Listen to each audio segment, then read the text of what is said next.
сайн байцгаана уу? Энэ удаагийн бичлэгээр бүгдээрээ Taitoгийн T-Most гэдэг лайны Kitagawa Marini фигурыг задлах болно. Энэ болохоор Dress Up My Darling гэдэг анимегийн дүр байгаа. Тэрнээс өмнө энэ юу фигур гаргаад тавьсан байна гэхээр энэ бол энтэй яг адилхан дүрийн фигур. За тэгээд энэ фигурыг болохоор Discord дээр giveaway-ээр өгж байгаа. Discord-ийнхаа гишүүд дундаас одоо нэгийг сонгоод рандомоор өгнө гэсэн. Дуус хугацаанд 4 сарын 10 маргаанчлуу ямар ч 4 сарын дундуур эзэн тодорхой байгаа. Тэгэхээр энэ фигурыг одоо өөрийн болгох боломж та нарт бүгдэнд нь байгаа.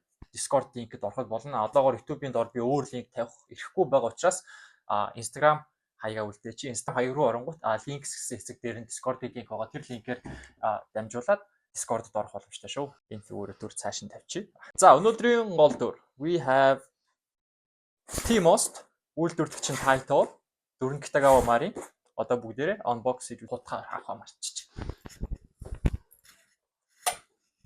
За шууд задлахаас өмнө эхлээд хэдүүлээ харцгаая. За Taito-гийнх энэ болохоор T-Most гэдэг лайных нь одоо лого гэх юм уу тэмдэглэгээ байна. Хайрцагийнхаа энэ булан дээр бас байна. За ингээд дүрийн нэр болон анимегийнх нь нэрийг бичсэн байна. Одоо хайрцагн дээр нэг юм хэлэхэд ер нь бол дуураймал бүүтлэг фигуруудыг хайрцагнаас шууд харагддаг. Ямар баталгаатай тэмдэг байхгүй, логонууд нь байхгүй, зураг байлаа гэхэд зураг нь нөгөө зүгээр интернетээс татаад янзлаад авсан ямар ч чанаргүй байдаг. За одоо ингээд яг оригинал фигуруудыг хайрцгийг харах юм бол хэвлэл хайрцагны чанар бол бүр шал өөр байдаг шүү.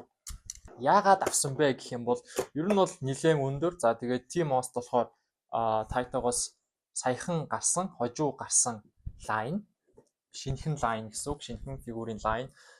За тэгээд мөн надад нөгөө desktop QT Lizard хувилбар нь байдаг. Тэр энэтэй яг төгс цуг зогцсон юм шиг харагдаад одоо бүгдээр unbox хийж дуусчингуудаа хоорондоо цуг дисплей хийгээд тавил хэрхэн харагдах вэ гэдгийг харцгаа. Бодож ирснээс бол хамаагүй том юм байна. Бодож ирснээс бүр хамаагүй том гарч ирлээ. Энэ далавч нь хугараад эндэ байна уу? Эсвэл бол ордог уу?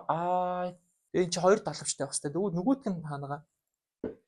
Where is other one? Сайд нэг далавч нь хугарсан байна. За бүгдээр наа одоо хэрхэн наах вэ гэдгийг бас энэ бичлэгэн дээр оруулах юм. That's so.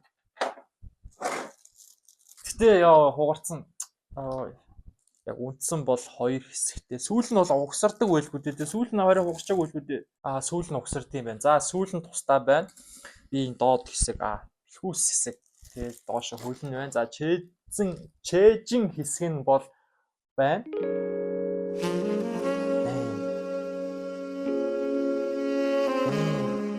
За үнэхээр гоё. Ер нь Taito-гийн фигурууд бол айгүй сайн, price фигурууд нь айгүй сайн.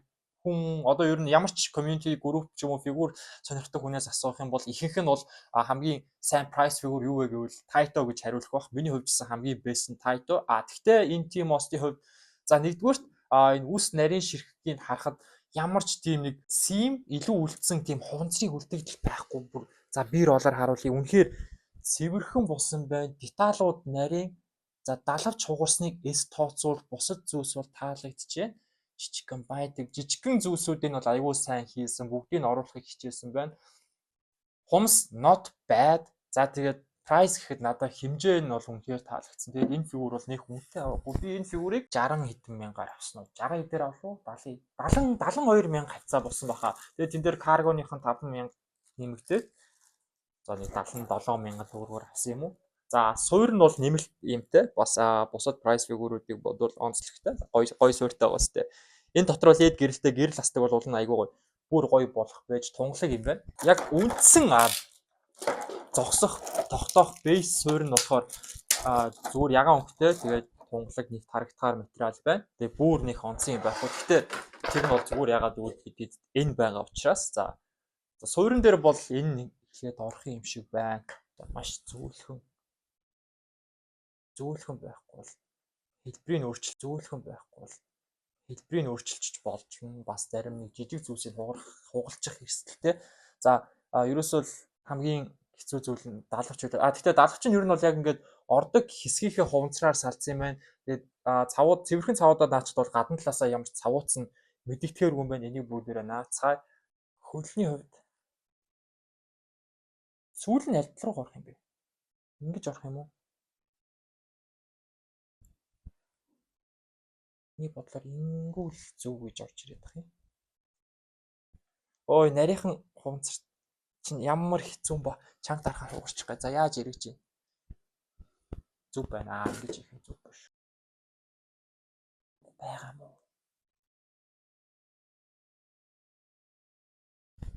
Нүх байгаа мó.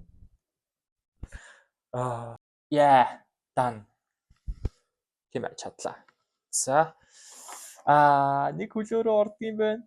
Өндөр ийм фигур нэг хөлөөрөө ийм юм дээр тогтох жоох эвгүй дээ. За бас. Хөл нь сууринда бүтэн орохгүй байх үедээ орчоод за ороогүй төвшөө хүч ашиглах уу? Хугарчих үед. Энэ хөл нь энэ үеэр хугарчих магадaltaй хамаагүй чанга дарах юм бол. За, энэс илүү доош орохгүй байна. За, фигурийн хувьд ийм. За, яг бүтэн бие хэсэг болохоор proportion угаасаа гоё энэ дээр нөгөө нарийн жижиг деталь хувцсны юм байхгүй болохоор нэг онцлох зүйл бол алга. Тэгээд хамгийн том давуу тал нь болохоор жижигхэн деталь цээжийн хэсэг толгой нүрийг бол айгүй сайн хийсэн байна. Тэгээд хэмжээ баг чин 6:1 гэж. Тийм 6:1 scale хэмжээтэй.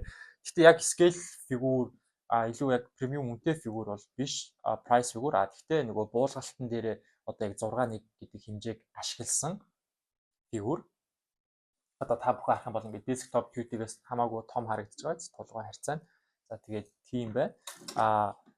Нэг асуудал юу вэ? Сүүлийн хийхэд жоохон өндөрлөлтэй байлаа. Нэг далавч нь хугарцсан гарч ирлээ. Бусад бүгд нь бол тийм үг мэдэхгүй байна.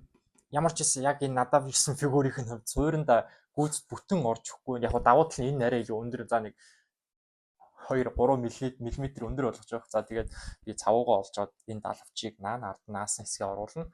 За тэгээд энэ болохоор Taito гэдэг компаниас гаргасан Kitagawa Marine-ийн Team Austin хязгаарт хувилбар нэгийг харьцан 6 хэмжээтэй price фигур байлаа. Team Austin Kitagawa Marine. За тэгээд миний дисплей дээр энэ нард тавиад энэ урдаа иймэрхүү. За би урдаас нь харахгүй болохоор яг яаж тавих вэ? Яаж болох вэ? Desktop QT-ний хажууд тавихгүй юм шүү. Бүр арай өндөр. Эсвэл яг хажууд нэг юм өндөр юм тавьж гаад ингэж тавьж болох юм байна. Тийм байна. За ямар ч гэсэн ийм фигур байна. Нэлийн өндөр. За би юутай харьцуулах вэ? Манай дээр нөгөө blind box-аар зарагддаг энэ стандууд байгаа шүү дээ. Эдгээр чинь ингээд харах юм бол бүгд чацсан өндөртэй. 20 см өндөртэй байхгүй юу? За ингээд 20 см өндөртэй стандын хажууд ингэж харагдаж байна. Энэ фигур маань өөрөө 26 билүү 28 см өндөртэй байх шиг байсан. Ерөнхий дүгнэлт хэлэхэд энэ Taito-гийн Team Moss тэгээд шинэ лайн бол ер нь нэлээд таалагдж байна. Quality control одоо чанарын шалгалтын дээр энэ сууринда фигурууд бүгд орж ийн үү? Хэсгүүд байгаа бол тэрийг хоорондоо яг асуудалгүй хүндрэлгүйгээр орж ийн үү гэдэг дээр жоохон анхаарал цаашдаа энэний дээр зөвхөсгүй энэ зөвхөн фигур дээрч гарсан зүйл байж магадгүй. Гэхдээ ер нь ерөнхийд нь анхаарал дээр гэж бодлоо. За тэгээд пакэжинг бол нь сайн байсан. Энэ яг нэг далавчны хувьд тээврийн дунд ямар нэгэн зүйл болоод хугарсан байх.